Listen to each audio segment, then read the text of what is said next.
Het is altijd weer een grut feest als Sinterklaas met zijn skip in Ljout arriveert.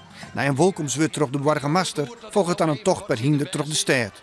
Omdat de organisatie huiverig wie voor onveilige situaties bij de spoorwegoergang is de Scroons dit jaar uit de routes krost. De argwage van de winkeliersvereniging.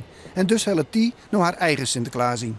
We willen eigenlijk voorkomen dat al die kinderen die elk jaar hier staan te wachten, en dat zijn er heel veel, maar ook onze seniorbewoners in de omgeving, die gaan dus niet naar de Prinsentuin toe. Dus we willen die teleurstelling voorkomen en daarom bieden wij ze een feest aan in de Schans.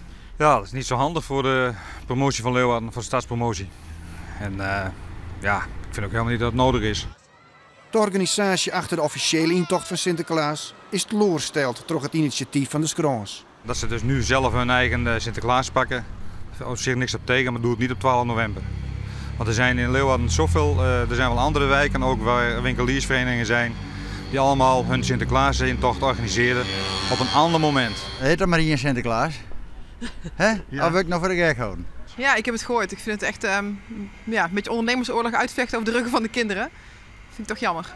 Mocht toch besloten worden dat Sinterklaas op zijn intochtroute echt terug de Scroons rieden zal, dan helpt de winkeliersvereniging een streek terug haar eigen intocht. Maar dat zit er voor eerst net in. Ja, dat is een hele goede nee. Maar dat gebeurt dus niet. Wij hebben dat besluit genomen en dat is wel overwogen genomen. En niet zomaar van een op de andere dag. Daar zijn ook ingrediënten voor, dus dit staat en zo gebeurt het op 12 november. Ben je net bang dat ze elkaar misschien tjin komen, nou? Dat was Sinterklaas?